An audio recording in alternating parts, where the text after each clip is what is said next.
Hey guys, this is Anthony Morganti from anthonymorganti.com, and this is episode 7 of Photoshop for Photographers. And in this episode, we're going to do a composite. And what a composite is, you take an element from one photograph and you put it in another photograph. And what we're going to do is I have this beach scene, and over on this first tab, I have a bikini model. And we're going to take her out of this image and we're going to put her in the beach scene. Now, before I start, I just want to say I'm going to do a lot of little things, little tips, little steps here and there. So you might want to get a piece of paper and a pen and take some notes as I go around, because I'm going to be, spitting out hotkeys that you should be hitting and different things. And it will be easier for you to do it when you have notes. The second thing I want to mention is I always give you files to work on your own. I can't do it for this one because I'm not a model photographer. So I purchased this photograph from Dreamstime, and I don't want to steal from the photographer that took this shot by giving his work away. So we're photographers, we got to help each other. So I'm not going to be giving these images away because this one technically isn't mine to give away. So hopefully you could go to Dreamstime, buy your own photograph. They're not very expensive, and then you could do a composite similar to what I'm doing here. Okay, what we want to do first is we want to take this tab of her and we're going to put it in the other tab with the beach. And it's real easy to do. Just go up here to the Move tool, the very first tool in the tool palette, and just grab that picture of her, and drag it up to this tab, and just drop it anywhere on the picture. Now, as you can see, it's way too big for the background that we're going to put her in. So what we're going to do is we got to resize it. Hit Command or Control minus to bring this scene way down so we could see all the handles on the photograph of her. And we want to resize it by grabbing the corner handle. Now, don't just go dragging it in because you'll misproportion her and she'll become distorted. So hold the Shift key down when you do it, and that will hold all your proportions. And so you could just kind of, resize it. Keep holding the Shift key down every time you resize her. And I'm going to make her even smaller, I think.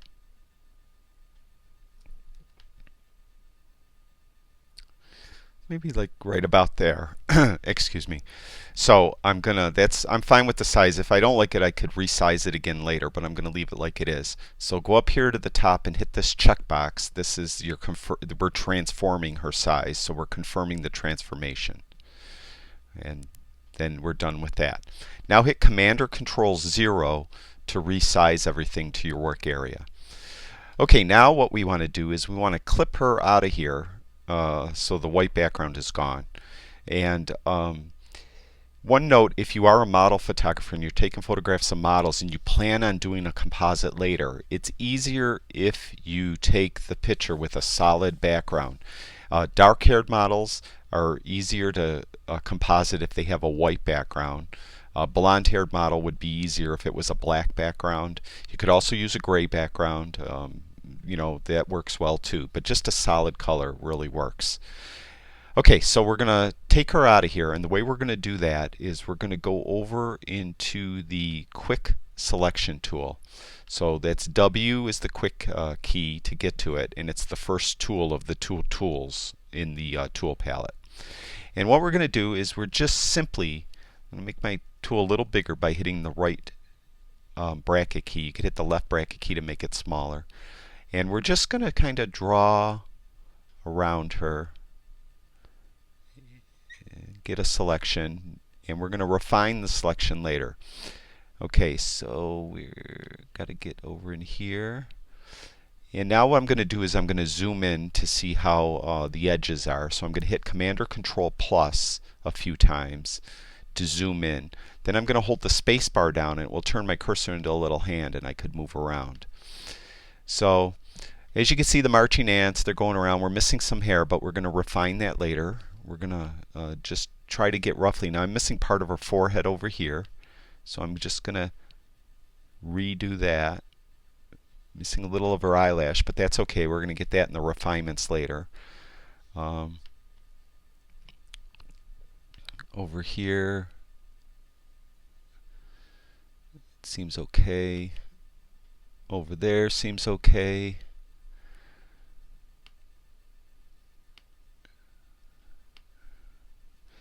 And we come down. Yep, everything seems okay right now. Okay, so I'm going to hit Command 0 again, or Control 0 to bring it back out.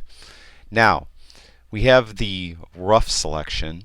Now I want to refine the selection. So I'm going to click up here at the top. It says Refine Edge. So we're going to click on that, and we come up with this dialog. Now, this is a way that you could like smooth things out so it doesn't look like she was just clipped out with a piece of scissors from a photograph. The top part here is the view mode, and I don't have a set view mode that I use. Some photographs work better with a black background, some work better with the original, this background, and I'll show you. So you could have the marching ants like we just had. You could have an overlay, which actually that one I don't use that often. We could have it on black, and this is kind of helpful in this one. We could see these white parts around her hair that aren't selected very well. On white, which I don't think is as helpful. Then we could have the actual mask, which I don't use that much either. Then we have the on the layer, and then we have the reveal layer, which is just both layers together like we had. I think in this one I'm going to use the on black. Okay, so we're going to use on black. Now the next is edge detection. I always click on Smart Radius. Some guys don't like to use it.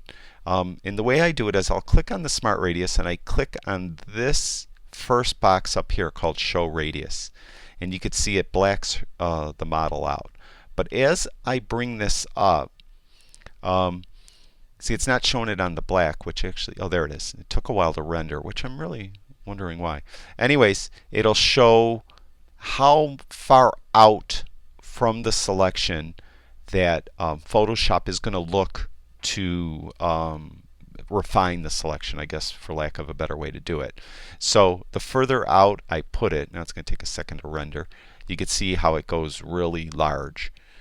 So you just bring it out a little bit. As I recalled, her hair here is what I'm more concerned about. So I'm going to bring that out quite a bit to get this hair over in here. Okay, so then I'm going to click this box back off. All right, now the next thing I like to do is this brush right here, click on that, and we're going to refine the radius tool. We're going to come over here and we're going to paint over in this white area here to try to get her hair better blended in. So I'm going to make a little bigger brush, and I'm just going to simply paint across that area. And you can see how that white part disappeared. So I'm going to do it here. You can see how it is better refining the hair. Just go slow. A lot of people just will paint over the whole thing, and I find it works a little better if you kind of do little chunks at a time. As you can see, it's coming in a lot better now. We have some issues down here.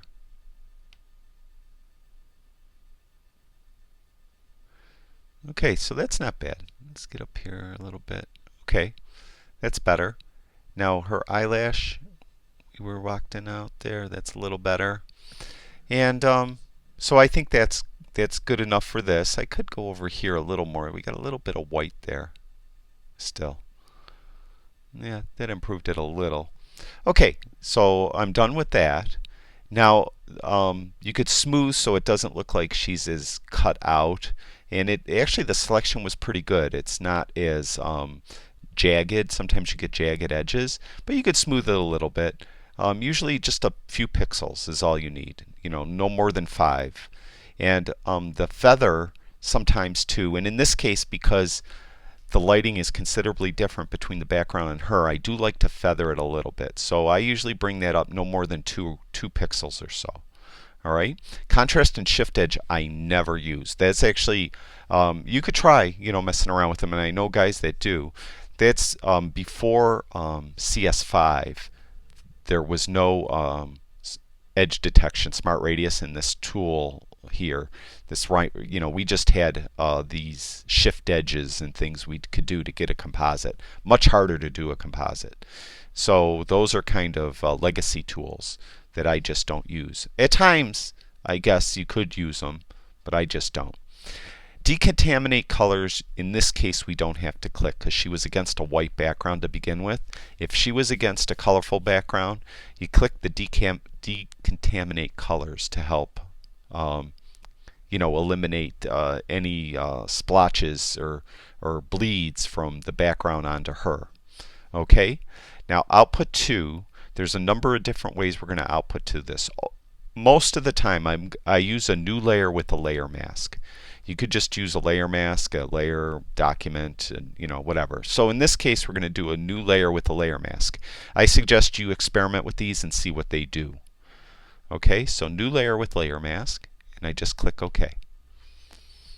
Now, that totally clipped her out, and now she's in the scene. Doesn't look that great, but it's, she's in the scene. Now the first thing I like to do is typically when you do these composites, if you could see around her body right here, there's this little kind of white like ring around her body. On this side it's there, but there is glare from light there too, so it's easier to see right here. And actually that's kind of easy to get rid of. And what you got to do though is you can't have her on the layer mask to do it. So what we're going to do is bring her all alone above this. And what we'll do is we'll hold the Command or Control key in and click right on the layer mask. And you see it made the selection again. Okay, so she's selected again. Now click on her, that's to the left of the layer mask, the actual cutout of her. So that's active. Okay, now hit Command or Control J. So what I did was I just made a copy of her above everything else. Now simply to get rid of this white line, or to help get rid of this white line, we go up to Layer, Matting, Defringe. Okay, Layer, Matting, Defringe. All you need is 1 or 2 pixels. I'm going to use 1 pixel. And you can see how it got rid of it. Did you see that? It's gone. That's all you got to do. Now it got rid of that white kind of rim around her body on this right hand side. Now there was a light over on the left, so that's why we have this white over here. We're going to help lessen that now. Okay, now the first thing I notice as I look at this shot is the background is actually a lot brighter than what she is. So I could either brighten her or darken the background. So I'm going to darken the background. So I'm going to click on the background, and I'm going to get a brightness contrast adjustment layer, and I'm just going to pull brightness down. And it's just going to affect the background. You can see? Okay, so I'm just going to pull the brightness down of the background so it better matches the model. Maybe right there. All right? So that at least gets the lighting a little better. Okay, that's number 1. Number 2 is still the lighting on her isn't perfect. The lighting on the background is more front lit. You can see the shadows are going straight back. Hers is more 3/4 side lit, so she's a little more lit from the left, slightly. So the main light, it looks like, was on the left, and the fill light was on the right. It's not bad, but it's still not a great composite. And actually, probably I should recommend that if you plan to do composites, try to get your lighting set up. So when you do a background, if you have some backgrounds and you want to put a model in this background, look at how that background is lit. Then when you photograph your model, try to get the lighting the same way. The composite will be a lot more realistic. Alright, what we're going to do now is I'm going to do some dodging and burning to try to make her fit in a little better. Now typically when I do dodging and burning, it's like an hour. I take a long time to get it right. So I'm going to do it real quick, and I'm going to know right ahead of time I'm probably not going to get this very realistic. But it's just to give you an idea how you do dodging and burning so that you could do it and spend some time and get it right. So what we're going to do is we're going to click on the top one now. We were down here. All right, so we're going to click on the top layer, and I'm going to get a new layer so that it's on top of the layer stack. I want to fill this layer with gray. So we're going to go to Edit, Fill, and 50% gray on this drop down. Okay? And just click that. Now you see it disappeared. We're going to set the blending mode to overlay. Okay, now it's as though it's not even there. Okay? So the first thing I'm going to do is I'm going to dodge her a bit so that it's a little brighter throughout her middle part, because as I mentioned, the light is actually shining more straight on, not from 3/4. So we're going to go over here to this tool here. This is your dodge and burn tools, and we're going to do the first one, the dodge tool.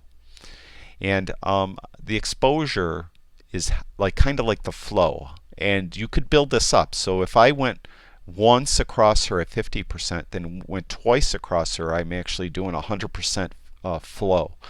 And I don't want to do 50, that's even a little high. I'd like to do something like 20, maybe even 10. So we'll do 10. Just hit the 1 key, and you can see it goes to 10. If I hit the 2 key, 20, 3, 30. So we're going to do 10. We'll try out with 10. And I'm going to get a bigger brush by hitting the right bracket key. And I'm basically going to just lighten over here. And you can see the mask is getting lit.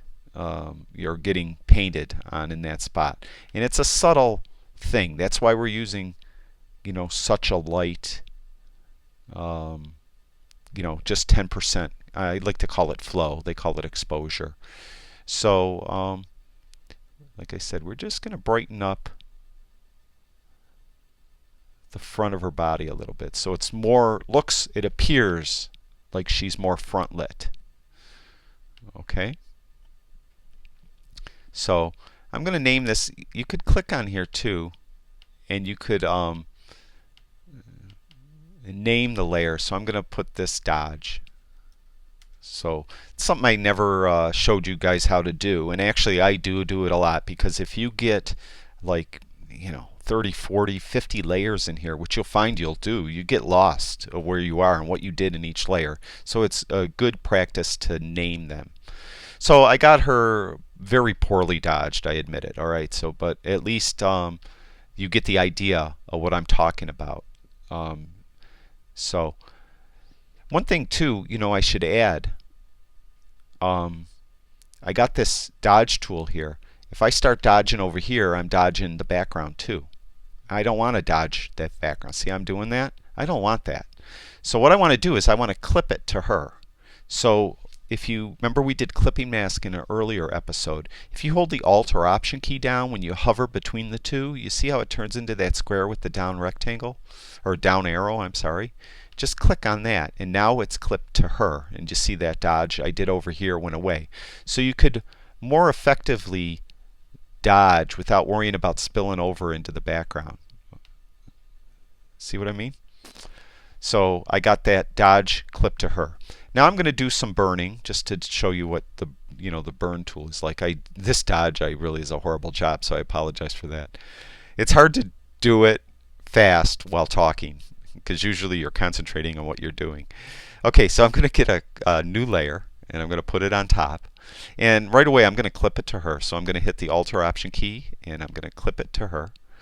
And I'm going to go over this time. We're going to use the burn tool. And I'm going to just kind of, I want to fill it with gray. Almost forgot. So we go to Edit, Fill, 50% gray. See, I almost screwed up. And we're going to set the blend mode to overlay. And now we're just going to try to enhance some shadow. Whoa, I got my exposure way too high at 50. See, that's what I get for going fast. So I'm going to hit 1 to get it at 10 again. And we're going to leave that there because for the sake of time. But you guys get the idea. So, just try to, where you think, because of the way the light is shining, where you think shadows might fall. You try to, do some magic basically to try to get the the shading on her as though the light was coming from that direction in the studio. All right. I'm going to leave it at that for now for the sake of time, but I just showed you basically how to do dodging and burning and to clip it to her. Now, one thing about compositing that gives it away now is almost all the time is the ground. Now, I purposely picked a model that didn't have her feet showing.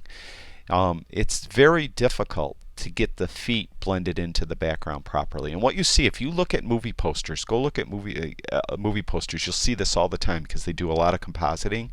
They'll put a heavy vignette around the bottom, particularly, or shading along the bottom, or they'll have smoke along the bottom. That'll hiding or obscuring the feet of where the model is standing into the background. And I'm going to, even though it's not really needed so much in this composite, I'm going to show you how to put a vignette on this in Lightroom. Now I'm going to show you two different ways.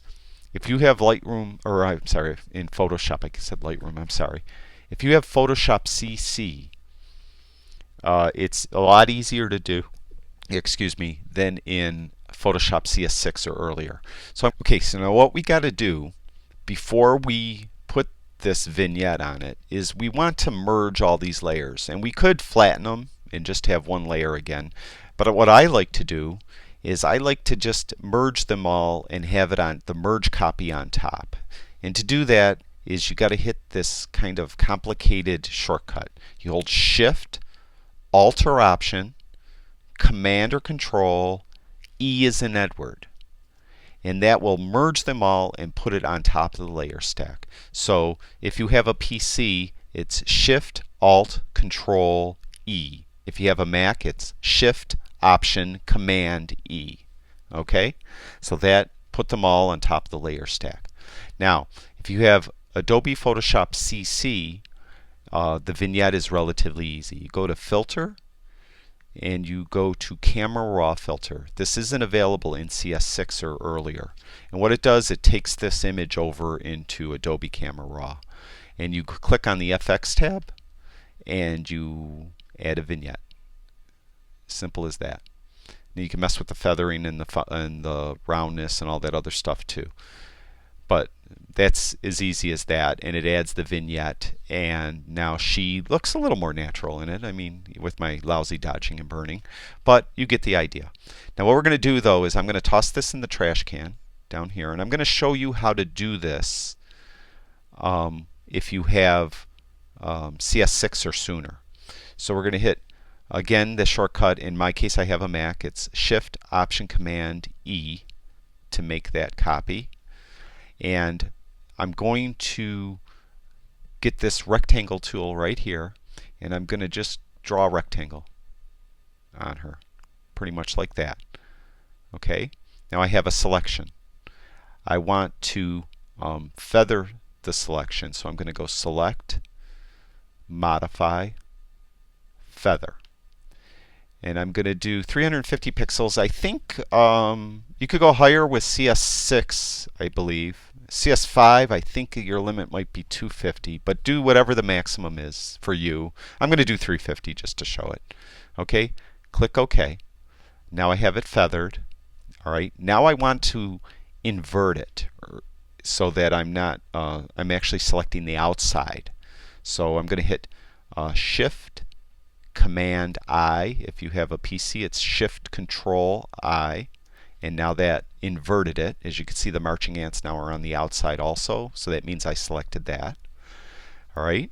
Now I'm going to duplicate it by hitting Command or Control J. Now you can see this layer here. It is just that feathered selection. Okay. I hit the Alt or Option key and clicked on that eyeball, and it will just show that one layer by hitting the Alt or Option key. Now I'm going to blend it by go down here, and we're going to go to Multiply, and you can see how it added that vignette. Now if the vignette's too dark, too light, you could adjust the opacity, or too dark I should say, you could bring the opacity down. If you don't like it, you want it a heavier vignette, more more thicker vignette, you could throw this in the garbage and do it again. So it's not that difficult to do. It's just a multi-step process, which is a lot easier with Photoshop CC. So that's it. That's how you do a composite, by taking an element from one photograph and putting it in another. And it gives you an idea of how to use multiple layers with different blending modes, how to do some dodging and burning we covered in this episode. We did a selection and we refined the selection. So there was a lot, as I mentioned, a lot in this episode. Thank you very much for watching. I hope you took notes. I really do appreciate everyone who watches my videos. Everyone's so kind. I get a lot of emails, and it really makes my day. So thank you very much. If you guys haven't done so already, go over to my website. I have a lot of stuff over there for photography. Also, I'd appreciate it if you went over to YouTube and you subscribe to my YouTube channel. Thank you very much.